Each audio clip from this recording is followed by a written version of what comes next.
Hello, everyone, and welcome back to the Way podcast, where we learn in English poco a poco or podcast by podcast. Today, we are going to look at the differences between to and ing. So, in the previous two podcasts, we focused on verb patterns, verbs that go with to and verbs that go with ing. But today, we're going to look at all of the uses, all of the different ways that we can use to and ing. So, let's get into it. Bienvenido al podcast de The Way. Si quieres aprender inglés y hablar con confianza, estás en el sitio correcto. Hemos ayudado a miles de personas como tú a mejorar su inglés y alcanzar sus objetivos. Visita nuestra web theway.es para conocer más sobre nuestros cursos online desde A2 hasta C1 y descubre cómo podemos ayudarte a avanzar en tu aprendizaje. Además, si necesitas una certificación oficial, también ofrecemos la opción de realizar el examen Language Pair cómodamente desde casa. Okie dokie. Let's look at the differences. So, as I've mentioned in the previous two episodes, verb patterns are both with to and ing. For example, want to play, need to go, learn to speak, whatever, right? So, there are certain verbs that always go with to, and also there are certain verbs that go with ing. For example, admit, doing, dislike, being, enjoy, having, right? So if you are not sure about these, you can check out the last two episodes and they come with a transcript, okay? Now, talking about verb patterns, sometimes very few, not a lot, there are verbs that you can use with to or ing and they have the same meaning. Tienen el mismo significado, right? For example, like, love, start. If I say to you, start as in empezar, it started to rain and it started raining, it's the same. No hay una diferencia. I can say, I love playing football, or I love to play football, and it has the same meaning. But there are about 3 or 4 other verbs that you need to acknowledge, recognize that we use them differently. For example, the verb remember. Remember with to is an action. Tienes que hacerlo. Remember to pack your bag. But if I say to you, remember swimming in the ocean 5 years ago, that is a memory, right? Un recuerdo that you have to try and remember. So it's used differently. We also use forget. Forget, olvidar. Now, forget is the same. One is an action and one is a memory. Don't forget to brush your teeth as an action. I'm telling you to do it. I will never forget being the flower girl. I don't know what is flower girl in Spanish. The little girl that throws the flowers at the wedding. So, for example, I will never forget being the flower girl at my uncle's wedding, for example, right? We also use stop. Stop as in parar. So stop is a little bit differently because one is temporary and one is permanent, right? So I stopped to buy bread and milk. For example, I stopped the car, I parked the car, and I went to Mercadona, and then I went to buy food. For example, I stopped to buy bread and milk. But I can also say stop meaning permanently. For example, I stopped smoking, as in I don't smoke cigarettes anymore. All right? So it just depends on the context. There are more verbs, but usually those are the most important verbs of remember, forget, and stop. Right. Let's now focus on all the other ways that we use to. Right. So verb patterns, hemos hecho. Number 2, we use it after an adjective. Right. So I am happy to see you, or I am happy to hear from you. I am sad to see you go, right? So it's usually with adjective and que sigue con tu, right?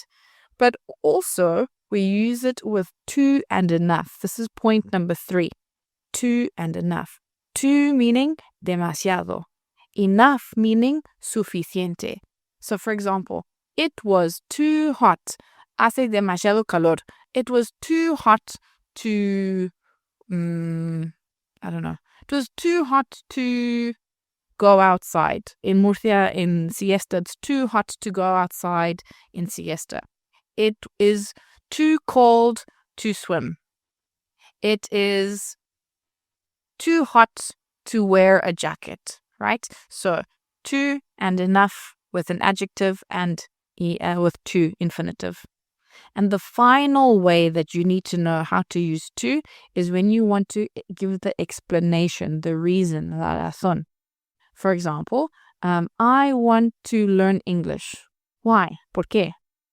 To have better job opportunities. Entonces, I want to learn English to get better job opportunities. So, no necesitas decir por qué, puedes solo empezar. In Spanish, you would say para hacer, para probar, para lo que sea, right? So, en vez de for, a lot of students tell me for watch or for do. No, it's to do, to watch, to go, or whatever, okay?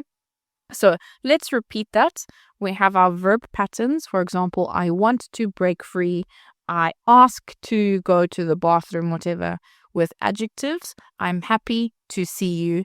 With to and enough, it's too early to, I don't know. Temprano para qué? It's too early to go to work, for example. It's hot enough. So hot enough to go for a swim. It's cold enough to wear a jacket. And then also to say why. I want to improve my Spanish to speak better with the locals, for example. Okay, let's now focus on ing. Cuando usamos el ing. Like I said before, with verb patterns, right? I enjoy going to the gym. I imagine winning the lottery.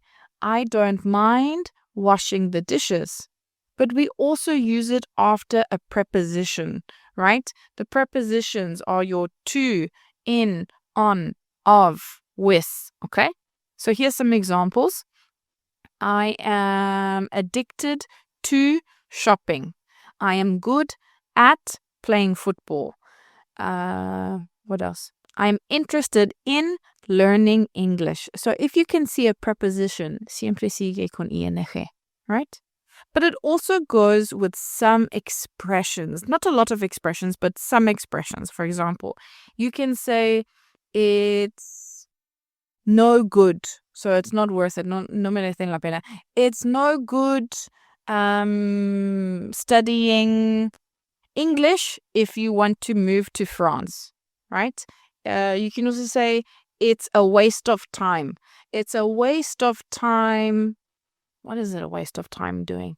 It's a waste of time watching TV when you can learn to play the piano. Okay. So there's not a lot, but it does exist. And for today, it's not about learning everything in all the expressions and all the verbs.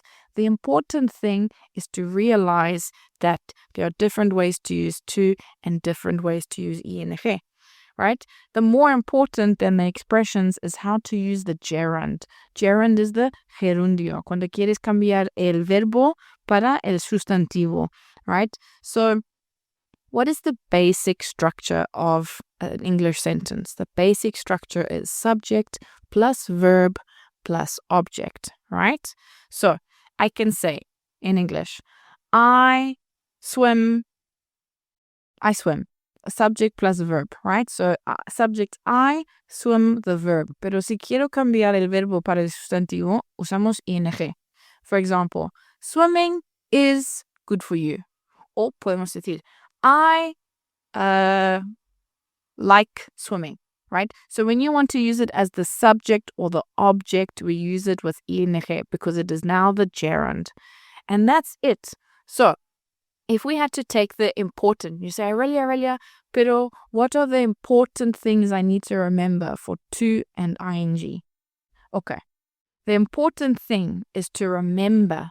You don't have to study. I don't expect you to study. But the important thing is to remember that some verbs go with to and some verbs go with ing, the verb patterns, number one.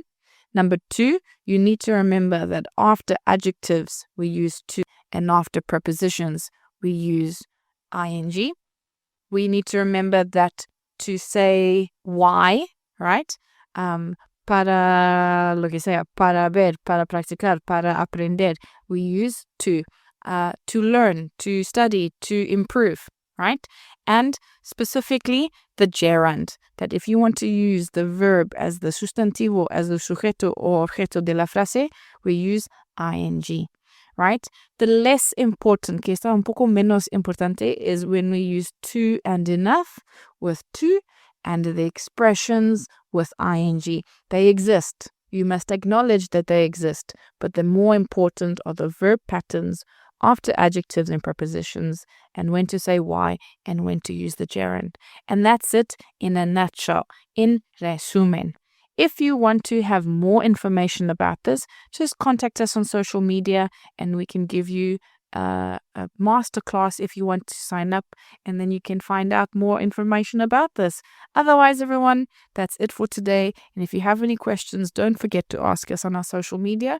Or if you want to start a course in English, don't forget you get a 20% discount just by listening to this podcast. Just put POD20, POD20, and you get the 20% discount on all of our different courses.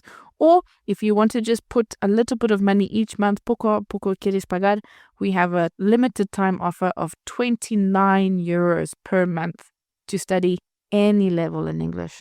Otherwise, everyone, I'll catch you next week. Si disfrutaste de este episodio y quieres llevar tu inglés al siguiente nivel, te invitamos a descubrir nuestros cursos online en theway.es, diseñados para mejorar tu fluidez y confianza en situaciones reales. Hemos ayudado a miles de personas como tú a transformar su aprendizaje. Visita ahora theway.es y realiza nuestro test de nivel interactivo de manera gratuita. Además, si necesitas una certificación oficial, también ofrecemos la opción de realizar el examen de Mid-Third cómodamente desde casa.